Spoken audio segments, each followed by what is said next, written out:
മാന്യപ്രേക്ഷകർക്കും ഭാരത് ടിവിയുടെ ഇന്നത്തെ അതിഥിയിലേക്ക് സ്വാഗതം. ഞാൻ മിഷേൽ. ഇന്നത്തെ അതിഥിയിൽ നമുക്കൊരു ഗസ്റ്റ് ഉണ്ട്. ആ ഗസ്റ്റിലേക്ക് പോകുന്നതിന് മുമ്പ് നമുക്ക് ഒരു കാര്യത്തെപ്പറ്റി ചെറുതായിട്ടൊന്ന് റിഫ്ലക്റ്റ് ചെയ്യാം. നമുക്കെല്ലാവർക്കും അറിയാം, നമ്മളിന്ന് ഓസ്ട്രേലിയയിൽ ജീവിക്കുന്നു, നമ്മുടെ കുട്ടികൾ ഓസ്ട്രേലിയയിൽ ജീവിക്കുന്നു. അവരെല്ലാവരും, എല്ലാ പേരൻസിനുമുള്ള ഒരു പ്രധാന ആങ്സൈറ്റിയാണ് ഇന്ത്യയിൽ നിന്ന് ഇവിടെ വന്നു, ഇവിടെ എൻ്റെ കുട്ടികളുടെ പഠനം എങ്ങനെയാവും, അവരുടെ വിദ്യാഭ്യാസം എങ്ങനെയാവും എന്നൊക്കെ ഉള്ളത്. ഇത്തരം ആങ്സൈറ്റീസിനൊക്കെ ആൻസർ തരാൻ കേപ്പബിലിറ്റി ഉള്ള ഒരാളാണ് ഇന്ന് നമ്മുടെ കൂടെ ഗസ്റ്റായിട്ട് വന്നിരിക്കുന്നത്. ഞാൻ ആ ഗസ്റ്റ് ആരാണെന്ന് ഒന്ന് ഇൻട്രൊഡ്യൂസ് ചെയ്യാം. മിസ് മുൻമോൻ അഗർവാൾ. അവർ ഇവിടെ ഓസ്ട്രേലിയയിലായിട്ട് കഴിഞ്ഞ 8 വർഷത്തിന് മുകളിലായി. ലട്രോപ്പ് യൂണിവേഴ്സിറ്റിയിൽ നിന്ന് ഇലക്ട്രോണിക്സ് എഞ്ചിനീയറിംഗിൽ മാസ്റ്റേഴ്സ് ബിരുദം നേടിയതിന് ശേഷം അവർ നമ്മുടെ എഡ്യൂക്കേഷൻ ഇൻഡസ്ട്രിയിലായിട്ട് 8 വർഷത്തിന് മുകളിലായി. 8 വർഷമായിട്ട് ഇവിടെ തന്നെ ഉണ്ട്. ഓസ്ട്രേലിയയിലും വിക്ടോറിയയിലും ടാസ്മേനിയയിലുമായി ഒരുപാട് വിദ്യാഭ്യാസ സ്ഥാപനങ്ങളിൽ ജോലി ചെയ്തു. അതിനുശേഷം ഇപ്പോൾ ഇവിടെ കുമോൺ ഇൻസ്ട്രക്ടറായിട്ടും കുമോൺ സെൻറ്റർ നടത്തുകയാണ് മിസ് മുൻമോൻ അഗർവാൾ. ഇന്നത്തെ നമ്മുടെ ഗസ്റ്റിനെ നമുക്ക് ഇന്നത്തെ അതിഥിയിലേക്ക് സ്വാഗതം ചെയ്യാം. മിസ് മുൻമോൻ, വെൽക്കം ടു ഇന്നത്തെ അതിഥി for Bharat T V. Thank you, Michelle. I'm happy to be here today. Okay. So, Miss Munmoon, you've been exposed to the Indian education system. You studied there, you grew up there, and currently you're living in Australia. You're teaching Australian kids, and you're teaching all the kids here. So, what do you think the major differences are when we compare the Indian education system to the education system here?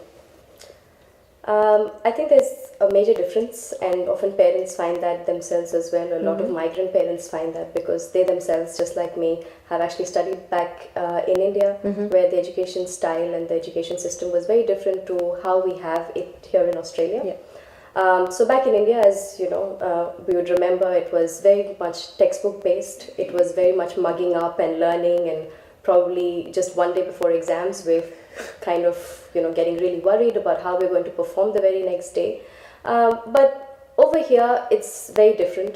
So for the past 8 years I've been working with kids in Australia across various grade levels, all the way from age 2 to grade 11, grade 12. So I've really seen a very broad perspective of kids and how they learn, and it's very practical. It is all about creating thinkers in the society and exposing kids to life experiences beyond textbooks. So it's just not just what we learn within the textbooks, but learn how to actually practically implement that back in life as well. Yeah. So Ms. Munmoon, should we be really worried that our kids are not learning those things which we learned when we were at their age? Thank you, Michelle, for the question. Actually, that's a very, very common question that I get from many parents here, and especially so from the migrant parents, because I think they often compare their own kids, and at whatever age they are at, what do the kids know as compared to what did I know when I was at that age. And being in a different country, in a different education system, it often confuses them as to whether they should be learning a little bit more, or do they know enough and I shouldn't push them anymore as well.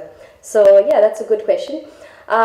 What I would say is we want to give kids all the opportunity, and we want to come to a good compromise between where we're not pushing kids like we were being pushed back in India, where sometimes we didn't know where it was leading, but also give kids enough skills and enough opportunities so that in future they can make whatever they want out of themselves.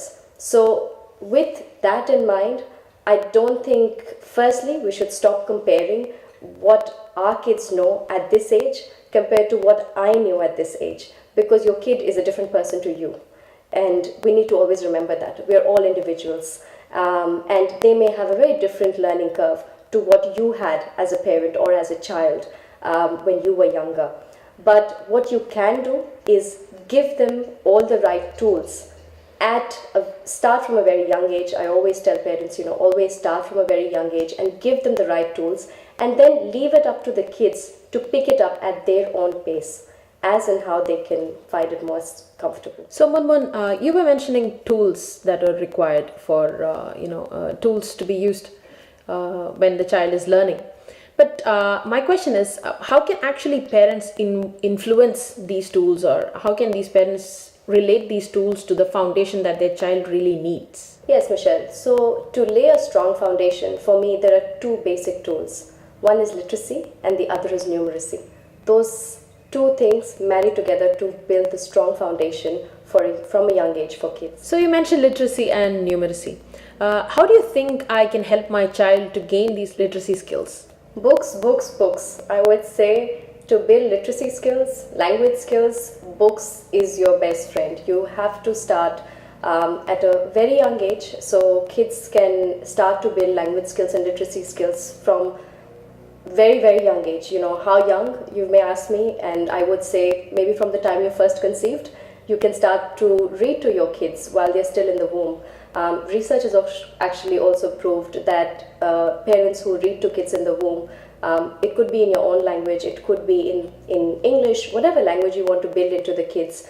But by the time the kids are actually born, their brain actually signals in response to the similar words or books that you have read to them when they were in the womb. As parents, I think we need to start building a culture of reading at home. Oftentimes I find parents are very worried about kids because they're not reading enough at school, or they haven't become good readers, or maybe, you know, sometimes I hear parents nowadays coming and telling me that you know, the kids being asked to repeat a grade level because they're not good readers yet, and they often ask me, you know, what do I do? And they're very, very concerned. And especially if you've got, you know, migrant families who have come from a background where repeating a grade level felt like you're failing, but it's not really failure when we look at it from the perspective that we are in now, in the society that we're in now. It is all about giving the right skills to the kid at the right time. So maybe your kid needs another year just to develop the reading habit. But yes, if you were to ask me how do we avoid that, start to introduce books at a very young age. Read to the kids. Read in your own language if you want to build in your mother tongue. Read in English if you want to build in English.